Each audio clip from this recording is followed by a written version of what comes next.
There is a word in Latin that expresses na pinakamalalim or the intimate meaning of joy, gaudium. Ito ang naramdaman ni Maria nung natanggap niya ang mabuting balita na siya ay maglilihi ng isang sanggol at pangangalanang Jesus, our Emmanuel, na nangangahulugang suma sa atin palagi ang Diyos. Dama ni Maria ang kalooban ng Diyos, kaya nagmadali siyang umalis para dalawin ang kanyang pinsang si Elizabeth. Isa lamang ang pinapahayatig ng ating mga pagbasa ngayon. Joy, kagalakan. But what is joy?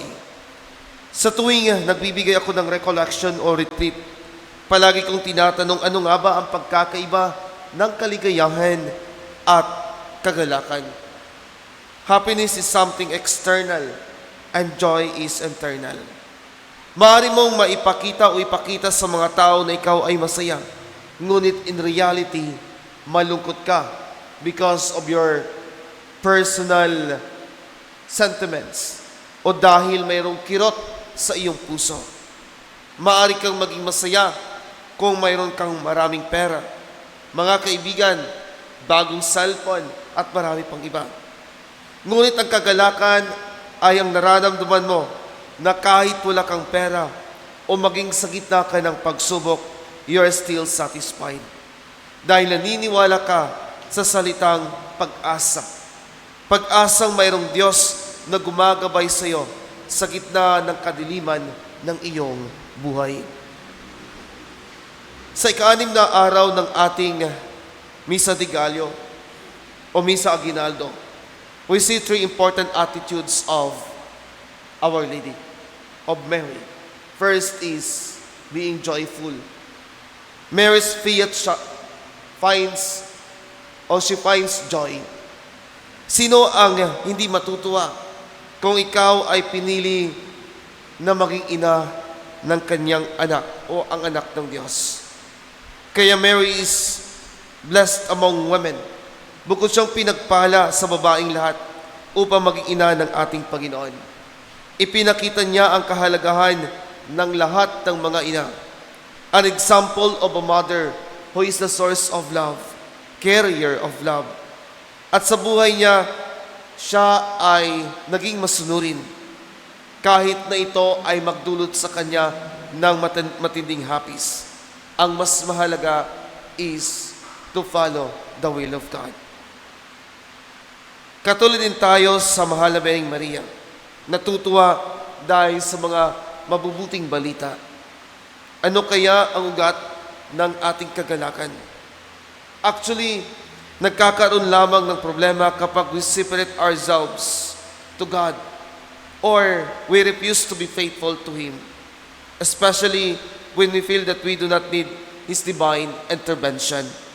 Pero kapag ang Diyos ay nasa puso natin, tayo ay makakasumpong ng kasiyahan at kagalakan. Dahil tanging Diyos lamang at alam nating lahat ang ugat ng kasiyahan at kagalakan sa ating buhay.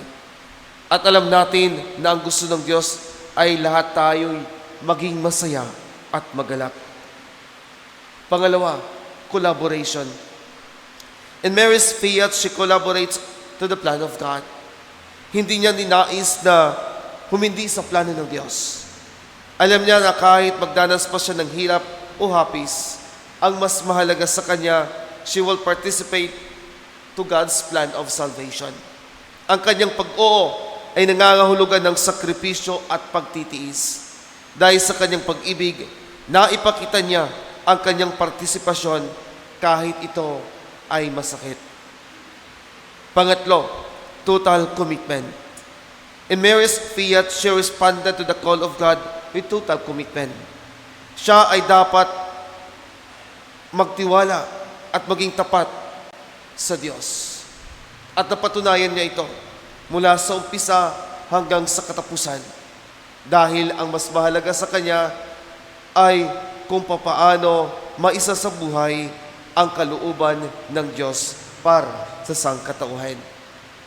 Brothers and sisters, Mary's visitation to her cousin Elizabeth ay nagpapahiwatig sa atin ng galak. Dalawang babaeng pinili. Si Elizabeth ay pinili ng Diyos upang maging ina ni San Juan Bautista, na siyang naghanda kay Jesus, lalo tigit ang kanyang daraanan. At si Maria ay pinili upang maging ina ng Mesiyas, ang magliligtas ng sangkatauhan. Ipagpatuloy nating ibahagi ang ating kagalakan, ang mabuting balita na si Jesus ay kasama natin palagi. Tuklasin natin ang regalong bigay ng ating Panginoon na natatanggap natin araw-araw. Ito ang nagbibigay sa atin ng masayang pagsiselebrate natin ng Kapaskuhan, kung saan nagsisilbi tayong mga instrumento upang maihatid ang buhay ng ating Panginoon sa bawat isa. Naway magalak tayo sapagkat ang Diyos ay napakalapit sa atin, napakalapit sa ating realidad. Diyos na nagmamahal ng tunay at wagas. Kaya mga kapatid, dapat nating tandaan, Jesus is born every time we love. This Christmas, let us share God's mercy and love, lalo tigit sa mga taong nasa laylayan ng ating lipunan.